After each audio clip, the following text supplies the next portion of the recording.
kita ini kalau saya amati, kita ini kan pilpres yang nggak selesai-selesai. Kita ini harus bisa membedakan ya begini. Aslinya ulama-ulama kita sejak pilpres itu menjadi terkotak-kotak gitu ya. Hanya kebetulan saja di kelompok yang satu ulamanya ini mendukung presiden yang menang. Sementara di kelompok yang lain ada juga ulama yang mendukung tetapi kalah, sehingga otomatis ulama ini kemudian dia dekat dengan penguasa begitu ya, karena dia menang. Seandainya dia kalah, dia tidak dekat dengan kuasa. Misalkan yang satu yang menang, mana yang dekat dengan penguasa?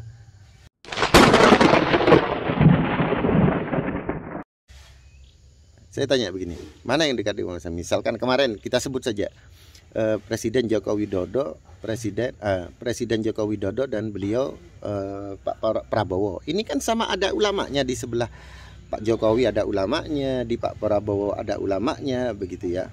Nah kebetulan yang menang Pak Jokowi, sehingga ulama yang mendukung dari awal ini kan ada hubungan baik, sehingga terus membina hubungan baik.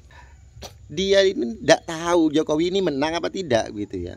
Seandainya yang menang Pak Prabowo, siapa yang dekat dengan pemerintah ketika itu? Ya mereka, ya beliau-beliau, ulama-ulama yang ada di kubu Prabowo. Assalamualaikum warahmatullahi wabarakatuh. Tanggapan tentang ada lagi yang viral gitu. Lah saya kadang bilang gini. Lah terkadang saya mikirnya begini, kapan saya mengomentari diri saya sendiri gitu. Terus lu komentari orang terus. Allah, tentang ada kata-kata, ada kalimat-kalimat anjing begitu ya. Mungkin terpengaruh ya, mungkin terpengaruh sehingga lepas kontrol begitu ya, sehingga keluar kalimat-kalimat anjing begitu. Kita juga harus lebih objektif di dalam menilai ulama su itu. Ulama yang berhubungan dengan pemerintah itu tidak boleh kemudian di justice sebagai ulama su gitu ya. Apalagi kalau nggak salah hadis yang menjadi dasar begitu yang disampaikan, salah satunya adalah di kitab salah satu leluhur Wali Songo, yaitu Abul Les. Nanti saya tunjukkan kitab manuskrip dari Abul Les ya. Ada di depan, nggak bisa ini. Qala Syekh Al-Imam Al-Ajal Az-Zahid Abul Lais Muhammad ibnu Abi Nasr ibnu Ibrahim As-Samarqandi. Jadi begini. Nah Abul Lais sendiri juga posisinya menjadi qadhi loh, yang menjadi qadhi di pemerintahan. Nah ini penting diingat, Abul Lais sendiri yang juga memuat hadis itu, beliau menjadi qadhi di pemerintahan. Ya pokoknya ada di pemerintahan, artinya yang nggak boleh itu begini. Ulama su itu adalah ulama yang mendekat dengan pemerintah, di mana ulama ini menjadi ulama pesanan gitu ya, ulama pesanan di dalam mengeluarkan fatwa-fatwa. Ketika ulama itu berhubungan dengan pemerintah, itu adalah suatu keniscayaan begitu ya. Bahkan kita lihat dengan, kalau ini adalah setiap ulama yang mendekat dengan pemerintah adalah ulama su, maka itu tidak benar. Kita lihat Khulafaur Rasyidin, itu kan ulama-ulama semua, bahkan beliau menjadi khalifah. Nah, kita lihat kerajaan-kerajaan Nusantara, misalkan Senopati ing ngalogo Sayyidin Panotogomo, artinya ada manunggaling kekuasaan dengan ulama. Begini ya, kita tidak boleh menjustis bahwa kedekatan ulama dengan pemerintah itu adalah sesuatu yang dilarang, bahkan kemudian bisa membuat mereka berlabel sebagai ulama su. Jangan begitu gitu ya. Kita harus lebih objektif. Kapan ulama itu dikatakan ulama su dan kapan ulama itu dikatakan bukan ulama su. Contoh misalkan Basunan Wali Songo, kita harus ingat, seandainya Basunan Wali Songo ini tidak dekat dengan pemerintah, bahkan menjadi bagian dari dinasti gitu ya, maka Islam tidak akan berkembang cepat seperti sekarang ini. Islam cepat menyebar ini karena dukungan pemerintah. dukungan pemerintah. Coba bayangkan Basunan Ampel ketika membangun Masjid Ampel begitu disokong dengan luar biasa oleh Kerajaan Majapahit, diberikan tanah perdikan di Ngampel Denta. Nah ini dibangun karena kedekatan seorang ulama dengan Umaro gitu ya. Sehingga motifnya apa dulu gitu ya. Kalau motifnya adalah menjilat, ya memang tidak boleh. Atau menurunkan harkat martabat sebagai ulama, enggak boleh.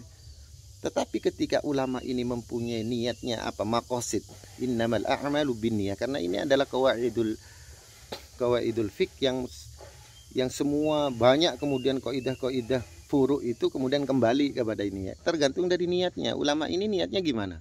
Kalau dia niatnya adalah untuk menunaikan peran dia sebagai ulama di dalam memperjuangkan nilai-nilai agama, maka adalah suatu hal yang sangat-sangat harus kita dukung begitu. Bahkan jawab misalkan Basunan Giri bukan hanya bagian dekat dengan pemerintah, bahkan beliau adalah keturunan rajanya. Prabu Hayam Wuruk punya anak Bri Wirabumi, Bri Wirabumi punya anak Bri Pekambangan, Bri Pekambangan punya anak Dewi Sabodi atau Dewi Sekardadu. Dewi Sekardadu punya anak Basunan Giri, menjadi bagian daripada dinasti. Bahkan Basunan Giri bukan hanya sebagai sunan, bukan sebagai ulama saja, tetapi juga menjadi raja. Oleh sebab itu bergerak Prabu Satmata. Nah kalau sudah begitu bagaimana? Kita harus melihat motifnya. Ulama dekat dengan pemerintah ini apa? Kalau ulama ini dekat dengan pemerintah, niatnya adalah untuk dunia, maka dia adalah ulama yang tidak baik, kategori tidak baik. Su ini jangan kemudian dimaknai kasar ya. Kemudian apalagi kemudian dikategorikan anjing dan lain sebagainya. Jangan. Ulama yang tidak baik. Dan lagi begini, kita ini kalau saya amati, kita ini kan pilpres yang nggak selesai-selesai. Kita ini harus bisa membedakan ya begini. Aslinya ulama-ulama kita sejak pilpres itu menjadi terkotak-kotak gitu ya. Hanya kebetulan saja di kelompok yang satu ulamanya ini mendukung presiden yang menang. Sementara di kelompok yang lain ada juga ulama yang mendukung tetapi kalah, sehingga otomatis ulama ini dekat dengan penguasa begitu ya, karena dia menang. Seandainya dia kalah, dia tidak dekat dengan kuasa. Misalkan yang satu yang menang, mana yang dekat dengan penguasa? Saya tanya begini, mana yang dekat dengan penguasa? Misalkan kemarin kita sebut saja Presiden Joko Widodo, Presiden Joko Widodo dan beliau Pak Prabowo. Ini kan sama ada ulamanya di sebelah Pak Jokowi, ada ulamanya di Pak Prabowo, ada ulamanya begitu ya. Nah kebetulan yang menang Pak Jokowi, sehingga ulama yang mendukung dari awal ini ya kan ada hubungan baik, sehingga terus membina hubungan baik begitu ya. Dia ini tidak tahu Jokowi ini menang apa tidak gitu ya. Kemudian dia dekat dengan Presiden Jokowi ya karena dia dari awal, dan dia tidak pernah tahu Jokowi akan menang apa tidak. Seandainya yang menang Pak Prabowo, siapa yang dekat dengan pemerintah ketika itu? Ya mereka ya beliau-beliau ulama-ulama yang ada di kubu Prabowo.